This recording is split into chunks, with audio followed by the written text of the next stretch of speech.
నిరాకారమైనటువంటి భగవతత్వ శక్తి తప్ప మన కంటికి కనపడుతున్న ప్రతిదీ ప్రకృతే. ఏంటి? జీవులు ప్రకృతే, జడము ప్రకృతే, వాటిని స్థావర జంగమాలు అంటారు. కదలకుండా కొన్ని ఉన్నాయి, కదులుతూ కొన్ని ఉంటాయి. అంటే ఏం చూసినా ప్రకృతే. ప్రకృతిలో ఉన్నటువంటి లక్షణాలు ఏంటి? ముఖ్యంగా 3 గుణాలు చెప్తారు: సత్వగుణం, తమోగుణం, రజోగుణం. ఎందుకు సత్వగుణం, తమోగుణం, రజోగుణం? నిరాకారమైనటువంటి ఒక శక్తి ఖాళీలో నుంచి ఒక వ్యక్తమైంది. ఏం వ్యక్తమైంది? ఖాళీలో నుంచి వ్యక్తమైంది ఒక రూపం వ్యక్తమైంది. రూపం వ్యక్తం అవడంతో దానికి ఏం వచ్చేసింది? టైం వచ్చింది. అప్పటిదాకా టైం లేదు కదా. ఏదైనా ఒక పుట్టడం అంటూ జరిగితేనే టైం. అందుకే భగవతత్వాన్ని ఎప్పుడు పుట్టాడు, ఎక్కడ పుట్టాడు, ఇవన్నీ ఏం చెప్పరు. పరమాత్మతత్వ శక్తి అనేది ఉండడం అంటారు. ఉండడం అంటే ఎప్పుడు, ఎక్కడ, ఏమిటి అనేటువంటి కార్యకారణ సంబంధాల ప్రశ్నలకి పరమాత్మతత్వంలో సమాధానాలు లేవు. మన జీవత్వంలో మాత్రమే ఉన్నాయి. ఇప్పుడు ఏంటి? ఇప్పుడు ఈ 3 గుణాలు ఏంటి? సత్వగుణం మన దగ్గరే ఉన్నది. ఎక్కడున్నది? మళ్ళీ 3 అన్నాడు. ఏమన్నాడు? సత్వతమో రజోగుణాల్లో మళ్ళీ జగత్తు, జీవుడు, ఈశ్వరుడి కిందకు వస్తాడు. జగత్ అంటే తమోగుణం, ఈశ్వరుడు అంటే సత్వగుణం, ఆలోచనలు, తర్వాత రజోగుణం అంటే మన ప్రాణం. ఈ 3 ఎక్కడున్నాయి? ప్రపంచము, జీవుడు, ఈశ్వరతత్వం మన దగ్గరే ఉన్నాయి.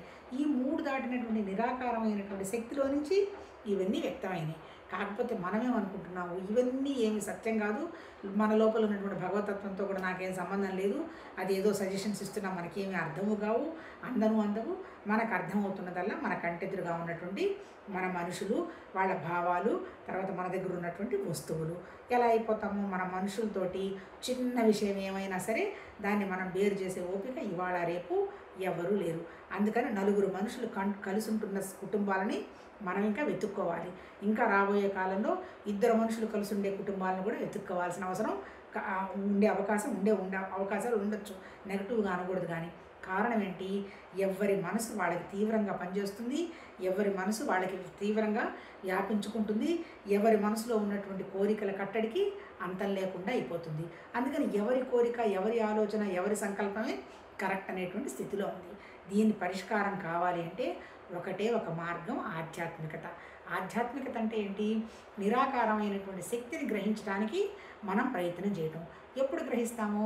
మన లోపల ఉన్నటువంటి ఆలోచనలు ఎందుకు వస్తున్నాయి, ఎలా వస్తున్నాయి, దానివల్ల నాకు లాభం ఉందా, పక్క లాభం ఉన్నదా అనేటువంటి ఒక ఎరుక మనకి ఉండడమే ఆధ్యాత్మిక.